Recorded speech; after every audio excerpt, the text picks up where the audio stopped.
Hi, Booktube. It's Gina. Happy Friday. I am so excited to talk to you today because I've got a big pile of books here in front of me, and I want to talk to you about March. March. It's one of my favorite months of the year here on Booktube. There are so many fun events in March, and I'm going to participate in 3 very casually. I'm not going to stress myself out too much about following all of the prompts, although I think in some instances I'll hit them just by nature of what I'm reading. But what I did, oops, sorry, I'm shaking you around. What I did today is I just started wandering around my bookshelves and finding some books for the events that I want to read next month, and I want to share them with you. So the 3 events are March of the Mammoths, where we read big chunky 800-page and up books. March Mystery Madness, where of course we read mysteries. And Middle Grade March, where we read middle grade. And 3 of my favorite events. I love mysteries. I love middle grade. I've not read much middle grade at all in the last year or so. I've been reading a ton of mysteries. Last year I read a lot of mysteries. I'm reading a mystery right now. I just finished a mystery. So mysteries are a really significant part of my reading, especially when I want to just read something fun. So I'm very excited about next month, March. Can you believe March is already almost here? It's amazing. March is already almost here. But let's talk about the books. And I think my plan is to try to read all of these. I don't think I will finish them all. And primarily, I don't think I'll finish them all because for March of the Mammoths, I'm going to start in on this chunkster, Lonesome Dove by Larry McMurtry. And this really is a chunkster. I've just recently bought this book from Trails and Bookstore, which is up in Winthrop, Washington. They sent me a cute little bookmark. And oh my gosh, you guys, the font on this is actually fairly tiny also. So this is going to be, I'm going to start this. We'll see if I actually finish it. This edition is 857 pages. So it is a chunkster, but I think for March of the Mammoths, this is a great one to try. I've been on a bit of a Westerns kick recently, not with my books so much, but we've been watching on TV. We watched 1883 and 1923, which are prequels to Yellowstone. They were hit or miss for me, but they were really fun, kind of Western-y types of series. And I'm very excited to dig into Lonesome Dove. Oh gosh, this is interesting. This one's got a foreword by Taylor Sheridan, who is the producer, the writer, the director. I don't know, this is maybe the most prolific person on TV right now. He's done so many shows. So he's done the foreword to this. So that'd be kind of fun. Interesting. So anyway, I'm getting sidetracked, but Lonesome Dove, that is my pick for March of the Mammoths.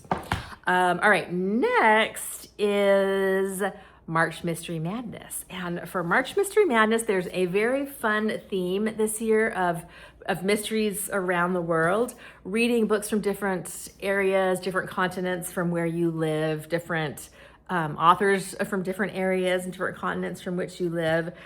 So for March Mystery Madness, and there are some prompts, and I'll link one of the announcement videos down below. I'll link Jason's announcement for March of the Mammoths also.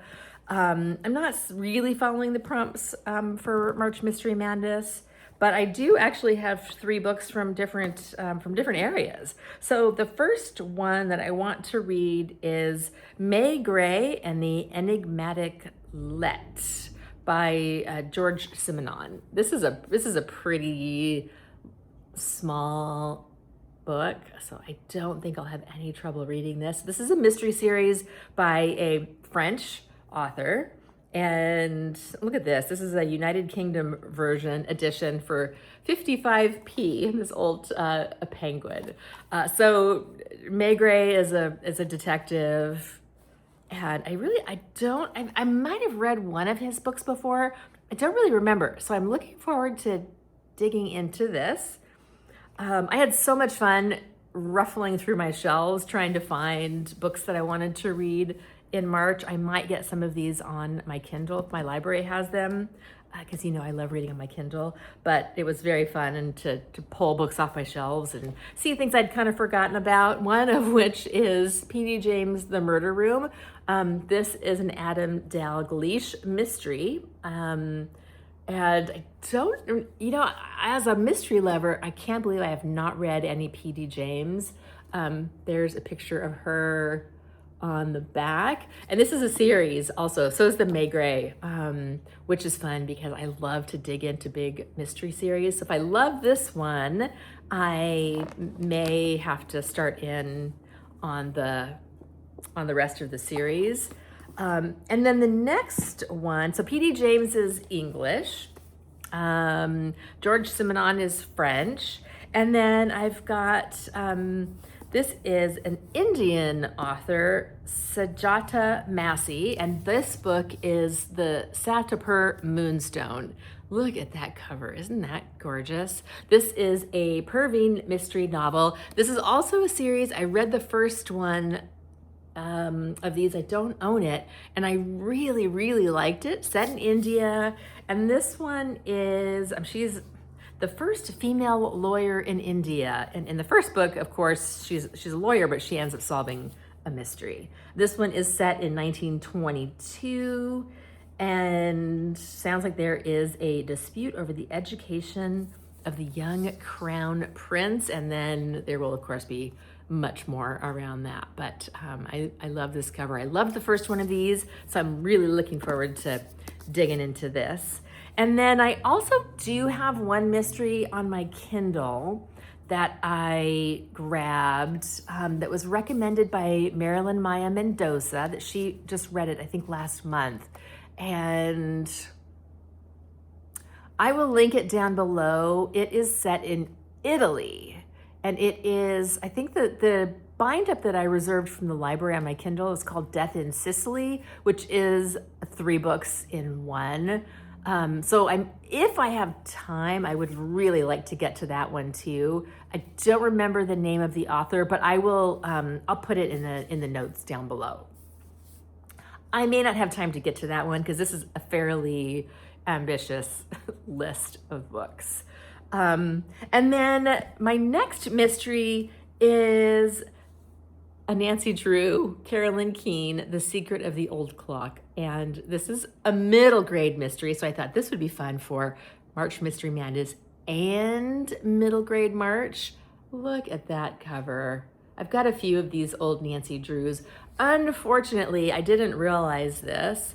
This is one of the ones, so at some point in, I think like the 50s and 60s, they started rewriting these books, and this is one of them. This is from 1959, and it says, "This new story for today's readers is based on the original of the same title." So I don't know, I'll have to look up why they did that. I don't remember. Probably something similar to nowadays where maybe there were some offensive words or things that they thought were inappropriate. I don't know. So I'm making an assumption why they redid these. Could just be they wanted to reprint them to make more money, which is entirely possible. But I love these editions with these old covers. So cute. So I will definitely read this one because I have not revisited Nancy Drew in probably since I was a kid. I own a few of these, but I haven't really read any of them as an adult. And then next for middle grade March, I've got these two. This is Further Adventures of the Family from One End Street by Eve Garnett. I read The Family from One End Street a few years ago and really enjoyed it. And then I've also got Holiday at the Dewdrop Inn, a one-end story. And I don't know which one of these was written first, so I need to they're both They're both puffins. Aren't those cute? So I need to do a little research and find out which order. I think probably Further Adventures of One End Street will be the next one. So I'm going to read this one first, and then I might get to that one, but I'm not pressuring myself to get to that one. But I loved the first book. This is a family of 7 kids having fun, getting in trouble, you know, the family chaos. So I'm looking forward to this. And then I want to also do a reread of this little beauty. This is from the Mixed Up Files of Mrs. Basil E. Frankweiler by E.L. Koningsberg. And I have reread this one as an adult, and I loved it just as much as I loved it when I was a kid. About a sister and brother who sneak in to, is it the Metropolitan Museum? Yeah, Metropolitan Museum of Art in New York, and hide out there to spend the night. And this is such a good book. I love this book. So I'm gonna do a reread of this, and it's also a super short one. So I don't imagine I'll have any trouble getting through this pile. And then, oopsie, I dropped you. I'm going to, there's a group read for middle grade March. And it is, oh my gosh, I didn't write it down. It is, shoot. I'll post it down below also. I got it on my Kindle from the library, so I did reserve it, and it did come in today. And so I do want to read the group read. I will put in the notes what the group read is. I'm sorry, I can't believe I looked it up and then it just is slipping my mind completely. I have such a bad memory. If I don't write it down, it's gone. But I do plan to do the group read too, because it looks like a super good book about spies, kid spies, being moved from, I mean, they're not real, I don't think they're real spies, but we don't know. During the Second World War, that kids that have been sent to England during the war for their own safety. So I love those kinds of stories.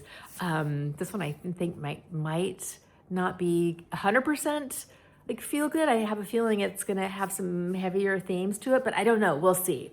And I'll link it down below. I forgot what it's called. I'm so sorry about that. All right, so that is my list of books for, look at that pile. Isn't that a great pile? For middle grade March, March Mystery Madness, and March of the Mammoths. I'd love to hear what you're planning on reading in March, and if you're participating in any events, and I'm really looking forward to it. Okay, bye.